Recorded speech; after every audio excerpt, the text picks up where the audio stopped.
What's up, guys? I got a very special person in this chair here. This is my apprentice, Esteban, that I work with at 3 to 4 o'clock in the morning. Introduce yourself, man. What's going on, people? I'm Esteban. I'm 24 years old and here experiencing FSD behind the camera. There you go. Esteban is not a Tesla owner. He owns a Mustang. Tell me a little bit about that journey, bro. How's the Mustang treating you and why you like love Mustang so much? Yeah, well, I own a 2016 Mustang GT, premium 6-speed.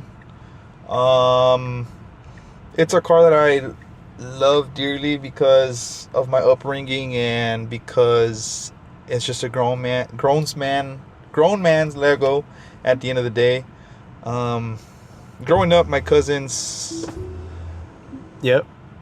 had Mustangs. They all had Fox body Mustangs. So as a kid, they would drive them around, bring them around me, and it just intrigued me.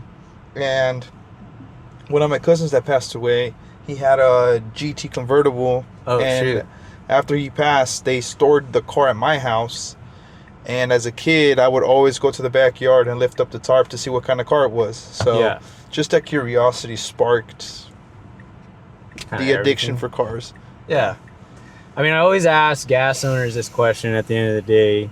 Obviously, when Tesla got into the space, some people loved it, some people hated it. But overall now, you knowing both sides, give your opinion, even if it's bad. I mean, what are some of your opinions on Tesla as a car company? Well, at first I thought they were kind of whack and lame, you know, EVs. Like EVs are frowned upon at first, but since Tesla has been advancing its technology with AI and just the full self-driving stuff, I can see the benefits upon it. It can help the disabled, it can help the elderly, and as technology advances, I think Teslas are just getting better by the minute. Yeah, no, for sure, man. I mean, you did your first FSD drive. I know we looked into Model 3s and stuff because when I got mine, you wanted to just to see what was out there. Yeah. How was you, like, what do you think? What was your reaction on your first, like, hitting the button and letting the car do its own thing? Well, I was more of a nervous wreck more than anything. Yeah. Well, it's the car driving itself, so I was more nervous than scared at the end of the day. I think it's pretty cool. I think it's pretty useful, but the only thing that I did not like was the fact that it gives me motion sickness. So I don't know what exactly about the car makes my head hurt and makes me get dizzy. That's the only downside upon it when it comes to me. Yeah. But other than that, I think it's pretty cool.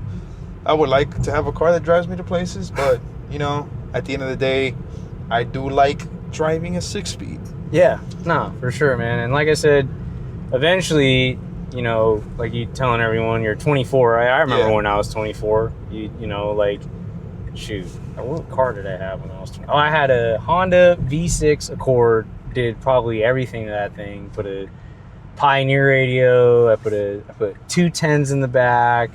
I think I plasti dipped my rims. Nice. I did like the whole nine, right? Like exhaust and everything, and like at that time it was cool and stuff. And then like as I'm older, it's like I still respect that stuff at the end of the day, right? Like the loudness, especially when people actually.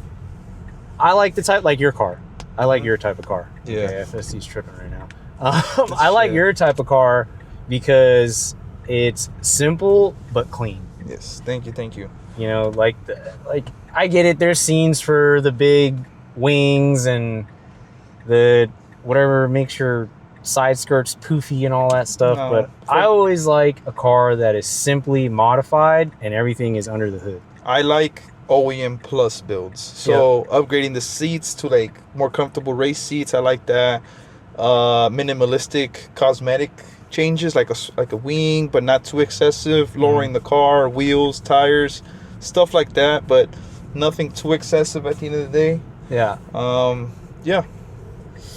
So, I mean, with you understanding, obviously, a lot of Tesla, because we work together and I talk about it so much, and I always tell you when I get updates or if something happens crazy, If you were to talk to Elon today about FSD, what would you want to add to make it, I guess, more convenient? Is there any like thing that you would want or maybe have thought of? Nothing specifically. I would say cater towards like elderly and disabled people a little bit more. Mm-hmm. That's pretty much it. Yeah.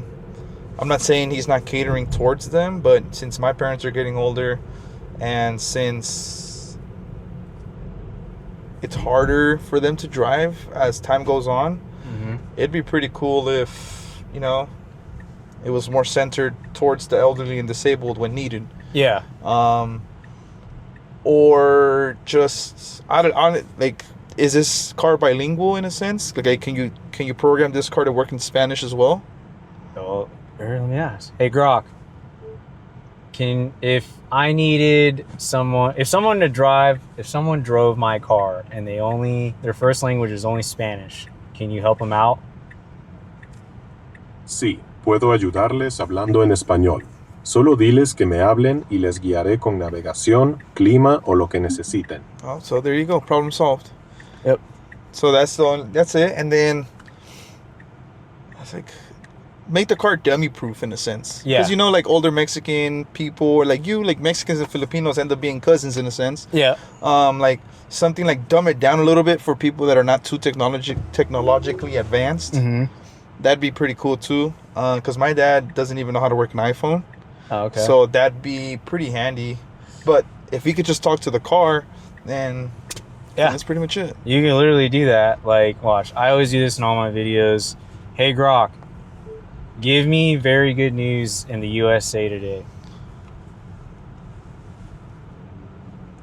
Hey, great news from today.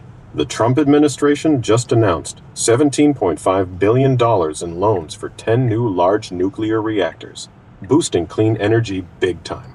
Plus, a new study shows many older adults can improve over time with the right mindset, and World Cup fans from Scotland are flooding U.S. cities like Boston, going viral with pure joy over everyday American life. You did see that they caused a beer shortage in Boston? Yeah, that's freaking nuts, dude. Yeah, man, I mean, that's why I am, like literally what you just said, right? Like, I think this can touch so many, like, people in the world, but obviously what they have to do is trust it, right? Yeah. Which, in the beginning, when I got my Tesla, like, in watching videos, like, oh, yeah, I'm just gonna hop in it and hit the full self-driving button, right? Because I've watched hundreds and hundreds and hundreds of YouTube videos before I actually got my Tesla, right?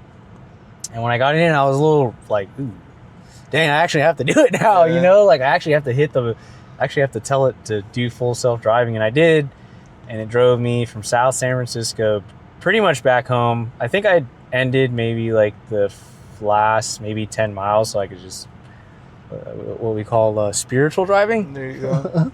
But I mean, shoot, man, besides cars and stuff like that, I mean, you're one of many apprentices that I've worked with and have, I would say, helped build, like, not only your technical skills but everything else. How has it been for you being in the HVAC industry, for 3-4 years now? 3 years in September. Yeah. Well, you know this. I'm a college dropout. I went to UC Berkeley for 2 years.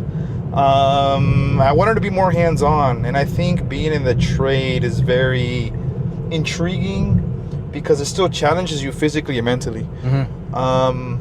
And nothing against AI, but AI ain't gonna take our job at the end of the day. Yeah. So that's one thing I really like. And the fact that we're always learning every single day is what makes me want to stick to the trade. Yep. And just the satisfaction of fixing stuff, building stuff, and just figuring stuff out is something that makes the HVAC trade very satisfying in a sense. Because in college, well, it's more theoretical more than it is physical in a sense. Yeah. So that's just one turnoff that I had when I was in college, because everything was done on AutoCAD or on a spreadsheet, or everything was done on behind the screen. Yeah.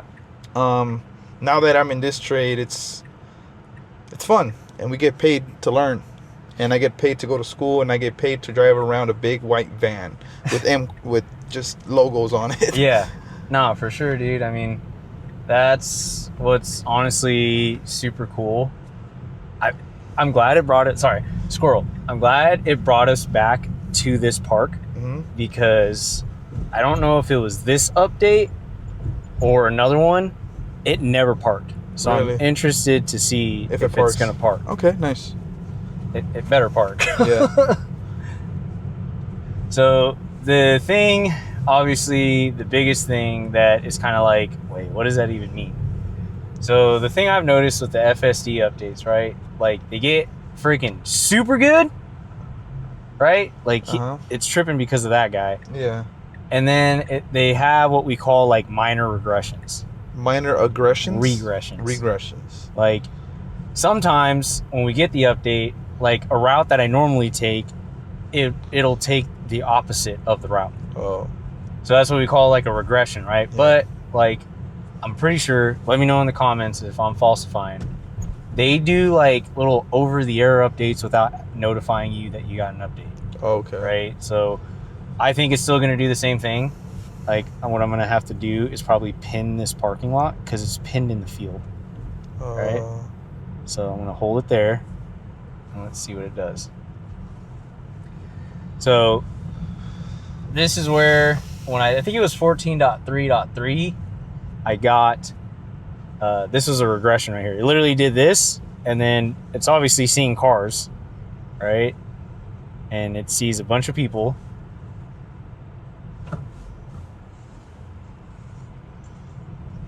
See?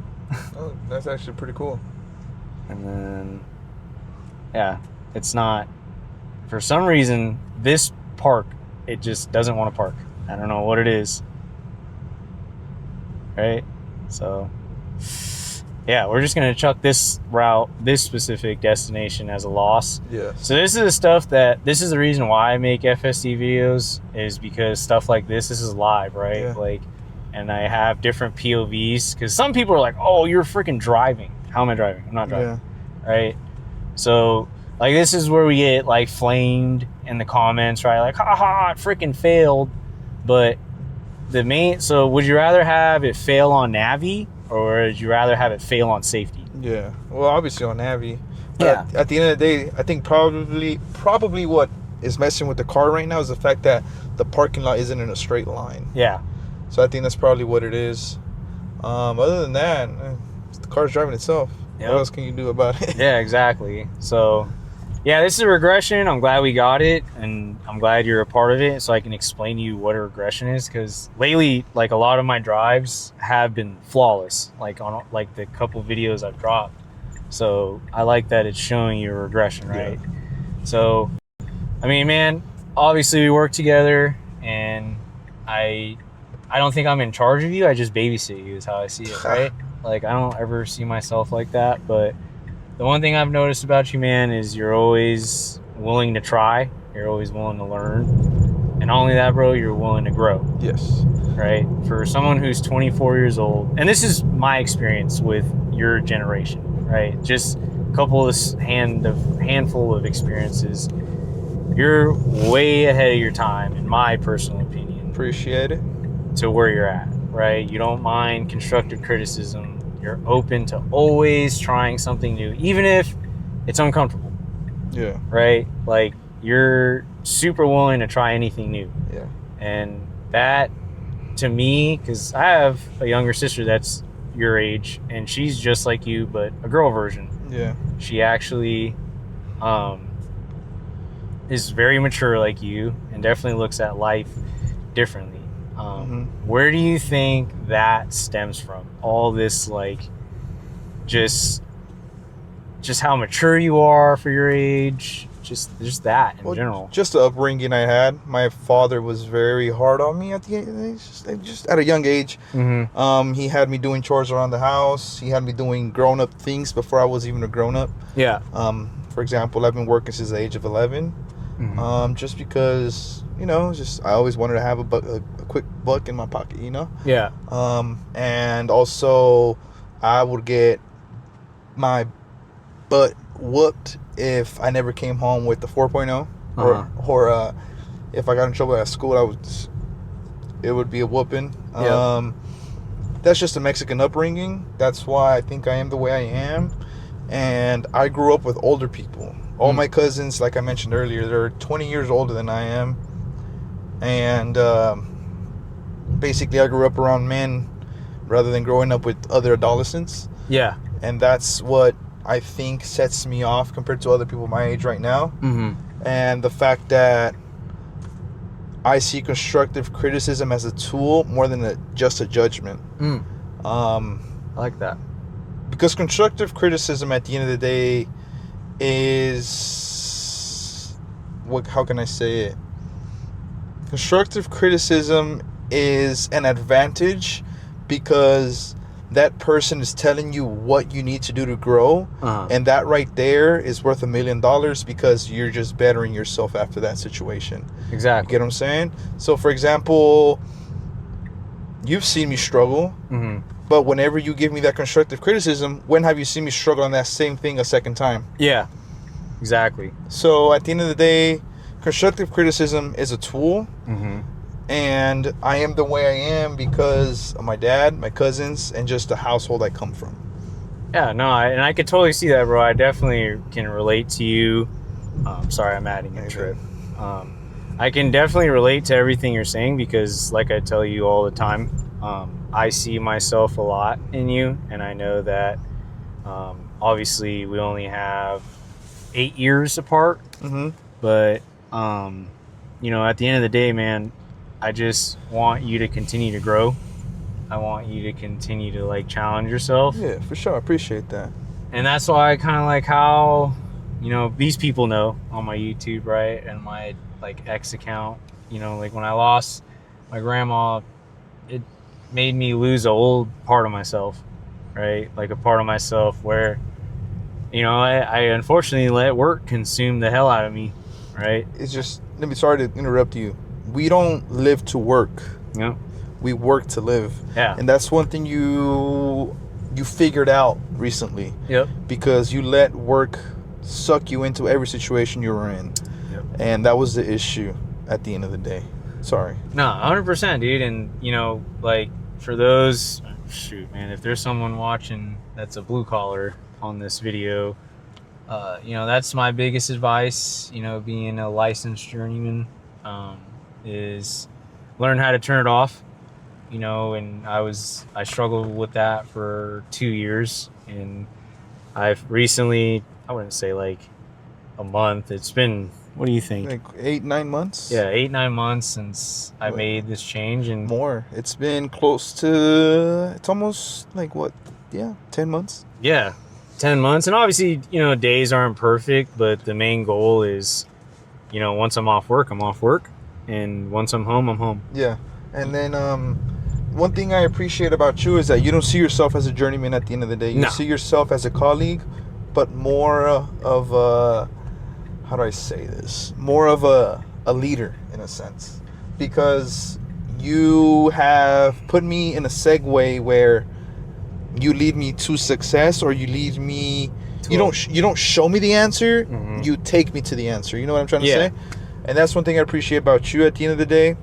And you growing as a person in the past 10 to 11 months shows a lot of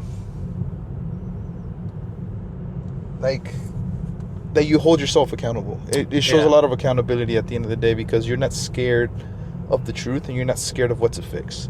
Because at the end of the day, I think we're the same basically. You see constructive criticism as a tool. Yep. Yeah. And that's why you became a better version of yourself at the end of the day. Yeah, and I mean, not only that, bro, like, I want to be, and this is to all the couples, all the dads, you know, fresh moms, fresh dads, new baby. Like, I mean, you hear me preach about it sometimes too when we talk about relationship stuff. And that's whether your sister, your brother, whoever, your dad, anybody. Your mom, right? Like, you know, I'm a firm believer, if you don't know who you are, you're not going to know anybody else. Yeah. Right? Like, how can I trust or know someone that doesn't know themselves, right? And that, you know, like some people find it corny or whatever, but like when you lose everything, or in my instance, I lost my grandma, who's like a huge part of like my entire upbringing, right? And it still hurts to this day, but now that, you know, I turned that corner, like you said, like I've had so much clarity, not only for myself, but, you know, for back home, you know, like, you know, my lady's been super happy, like, and that's one thing that I encourage anybody. It doesn't even have to be a freaking blue collar worker, everyone out in the world, like, you know, respect your significant other, because, excuse my language, when you're down on your dick, nobody else is going to be there but your significant other. Especially for my instance, I've been with my lady since I was 16. Yeah. So, like, you know, when you find that one, or you feel like, you know, in your relationship you're losing your significant other, is it you, is it them, or is it both of you guys at the end of the day, right? Yeah. And, you know, some people won't admit it, and, you know, some people put up facades, but I mean, that's for what? Yeah. What are you going to get out of that, right? And, you know, that's what I respect about you so much, man, is the way, your willingness to grow. Yeah. And, it's just, yeah. At the end of the day, it's like, how are you going to become a better father figure, or a better leader, or a better version of you if you're not going to grow? Yeah. No, for sure, bro. And, you know, one thing I appreciate you too is you keep me accountable, right? Well, like, I'll keep it a stack with you whenever anything. Yeah, bro. Yeah. Like, and that's powerful, right? And like, I just feel like, without getting too much into a lot of what's going on in the world, like, I just like the fact that with you, it's, I could talk to you about anything. Yeah. Whether that's work, at work, home life, you know, my son, anything. Like, I feel like a lot of the times when I talk to you, I feel like I'm talking to myself when I was your age. It's, because then you also have to understand the way I see friendships and just being friends in general is, you need to be able to tell your friend the truth, no matter if it hurts them, makes them happy, or makes them question stuff. Yeah. Because if you're honest to that person that you call a friend, you're always there to help them become a better version of themselves. Yeah. Because you're a reflection of the circle you're in. Yeah. And that's what a lot of people don't understand. If you want to be successful, you need to be surrounded with successful people. Yep. If you want to, quote unquote, be rich, you want to be around rich people. Yeah. You know, stuff like that. But if you hang around bums, you're going to be a bum. Yep. If you're going to hang around drunks, you're going to be a drunk. You know, that doesn't mean that you have to be around that type of person 24/7. Yeah. But you have to put yourself in a situation that's best for you. Yeah, exactly, man. And that's what a lot of people don't understand. And if you see something wrong in the world, use that as a tool for you to not become that person, wrong version of something. Yeah, there you go, man. No, I agree with that, man. Well, we're almost to our destination. I got a couple closing questions. What's up? What advice would you give the younger generation? I'll let you think about it. Okay. That's a lot. One piece of advice that I would give basically to 18-year-old me would be